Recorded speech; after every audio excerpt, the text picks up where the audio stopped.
few moments later.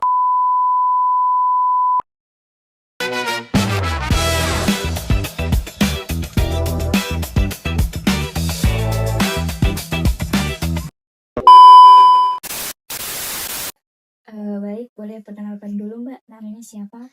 Nama saya Alfia. Kebetulan saya APJ di CV PJ Sidowaras yang terletak di Wonogiri. Di sini kita izin mewawancari Mbak Via untuk proyek kita tentang emosi dan suasana hati di lingkungan kerja. Oh iya, boleh banget. Silahkan.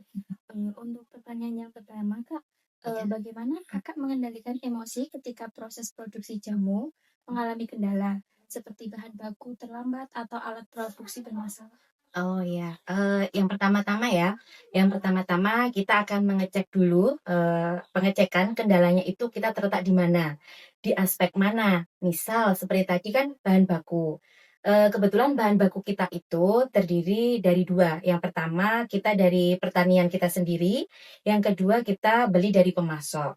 Kalau dari pertanian kita sendiri, kita sudah bisa, mengetahui nih nanti, sebelum terjadi kendala misalnya karena cuaca atau apa, kita sudah tahu ini nanti akan, masa panennya akan terlambat. Nah, kita bisa mengantisipasinya, kita membeli, bahan baku dari pemasok. Itu nanti kan sudah ada solusinya. Tapi kalau kendalanya itu dari pemasok itu sendiri, kita harus, tanya dulu ke sana, "Ini kenapa kok bisa terjadi kendala dari pemasok kok belum datang, keterlambatan?" Itu tuh memang dari pabrik kita atau dari sananya.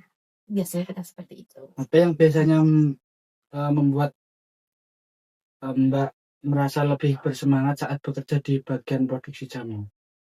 Yang membuat saya dan juga tim lebih bersemangat ya, itu tentunya adanya lingkungan kerja yang bagus, lalu rekan kerja yang bagus juga, dan juga benefit yang kita dapat dari CV yang kita gunakan untuk bekerja nih, gitu. Menurut Kakak, apakah suasana kerja yang nyaman dapat meningkatkan semangat dan hasil produksi? Sangat berpengaruh. Karena apa? Karena ketika kita itu kerjanya kondusif, itu otomatis semangat kerja itu pasti ada, gitu ya. Kita akan mengikuti alurnya untuk menghasilkan suatu produk yang bagus. Lalu misal ini ya, kalau suasananya kondusif, lalu ada target ya, targetnya itu misalnya 10.000 pieces penjualan dalam waktu 1 minggu kayak gitu. Kalau suasananya kerja itu kondusif, semangatnya itu ada antara, karyawan satu dengan yang lainnya, kalau bisa saling kerjasama, itu akan menimbulkan, apa ya, semangat untuk mencapai targetnya itu tadi. Jadi, suasana yang kondusif itu sangat sangat sangat berpengaruh, ya. Selanjutnya, apa yang biasanya dilakukan pimpinan untuk menjaga semangat dan suasana hati karyawan agar tetap positif saat bekerja?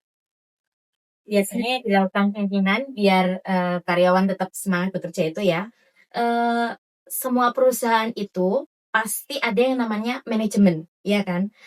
Kalau manajemen penjualannya itu menetapkan misalkan ada penjualan itu tadi, targetnya ini 10.000 dalam waktu 1 minggu, otomatis kalau itu tercapai reward-nya apa? Nah, biasanya pimpinan itu memberikan itu. Nanti nanti kalau tercapai ini reward-nya akan dikasihkan. Terus nanti dalam satu waktu ada program apa, itu pasti, dikasihkan ke karyawan, yang mana karyawan itu nanti itu, "Oh, ini bagus juga ya buat kita, benefit-nya apa." Itu seorang pimpinan harus selalu gimana ya, meng-upgrade apa aja yang harus digunakan untuk, menaikkan penjualan, tapi benefit yang diberikan kepada karyawan dan yang lainnya itu juga mumpuni, gitu. Kenapa kemampuan mengelola emosi penting dalam usaha produk jamu?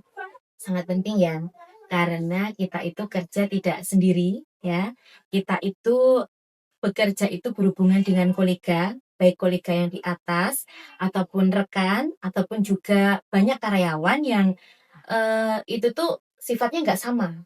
Dan tentunya itu dibutuhkan ilmu komunikasi, ilmu pengendalian diri, dan juga, eee bagaimana bicara kita atau perkataan kita itu bisa diterima oleh kolega maupun karyawan-karyawan yang lain agar, terjadinya hal yang kondusif, lalu tercapainya target-target itu bisa lebih aman.